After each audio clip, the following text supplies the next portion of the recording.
This is the anatomy of Gen Z in Kenyan politics. By 2027, one question will define the future of our country. Can Generation Z make President William Ruto a one-term president? Before I dive into this, I want you to listen to this conversation by lawyer and deputy party leader for Safina Party and Professor Herman Manyora. I'm telling you guys, stop analyzing politics based on past election trends. What the young people have posed to us, there's been no election since June 25th. The mistake we keep making is analyzing them using voting trends of the past. This was a reset. We've not had an election since then. Why don't we wait and see? That challenge they posed to the nation, the potency of that vote, we can only see it once it is tested now. They showed us.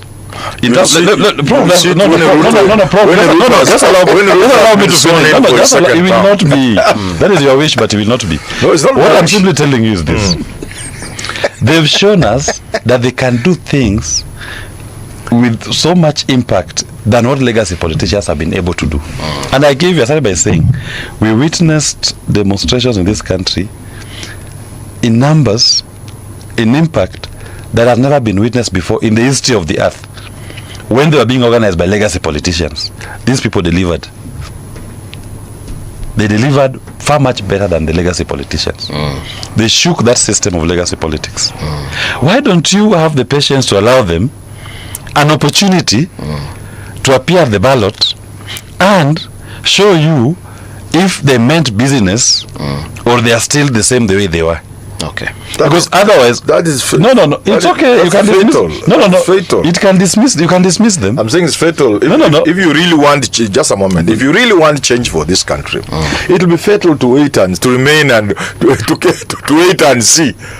And I'm telling you, the most likely outcome of that waiting will be that Ruto will be sworn in for a second term. But I'm telling you, Professor, when I say you wait and see, I don't mean do nothing. Do nothing.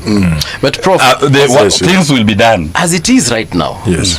The president doesn't have favor amongst a large part of the population. True. Yeah. 100% true. Isn't that indication enough that surely something is bound to happen in 2027? It's not enough to make Ruto lose in 2027. It is. There is enough anger in the country. Enough? There is enough anger in the country. One term is real. It is spread across the country, but that's not how politics works. You have to translate that anger into sufficient votes to remove Ruto from power. It's not enough that people are saying one term. Have you heard of that? Can remove Ruto from power. The term of wave in our politics. Yeah. All right. Yeah. You have to turn this one term thing into a really rainbow movement and the wave of 2002. At that point, all that will be required is a single presidential candidate. And that person will beat Ruto. If you think people are saying one term Ruto will go, I have very bad news. It is true that young people shook the system of legacy politics, and many hold the view that young people will make sure President Ruto is out of office. That is a belief, but looking at politics, I really agree with Herman Manyora. That one is not enough. The anger people have is not enough to have President Ruto out of office. That's a fact. Now, let's look at the demographic power of the Gen Z. By 2027, over 75% of Kenyans will be under the age of 35. Gen Z will be the largest single voting bloc. Now, let's move to the economic strain. The Gen Z faces unemployment, a high cost of living, and broken promises. The bottom-up model has yet to transform their lives. That is a fact. So when you look at the economic strain of the Gen Z, will it matter to them? Will they say that they are unemployed, so they're not voting for President Ruto? That's a discussion we're going to have.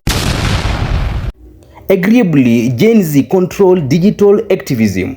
Gen Z dominates online activism. Hashtags like Occupy Parliament and Reject Finance Bill 2024 shook the political class. But hashtags are not votes.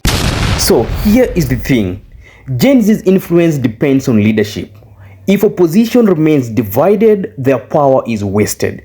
If a united, relatable leader emerges, Ruto faces a serious challenge. But remember this, I said relatable. So in the opposition, do we have a relatable leader that can win the Gen Z vote? So let me give you two scenarios for 2027. So what happens in 2027? The anatomy of Gen Z in Kenya politics gives us two very different futures. Scenario 1, empathy wins.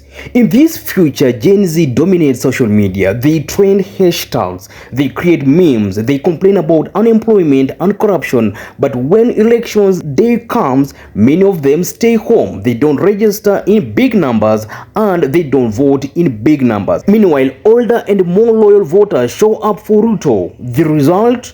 The president benefits from their silence, wins re-election, and the youth outrage remains online but no impact offline.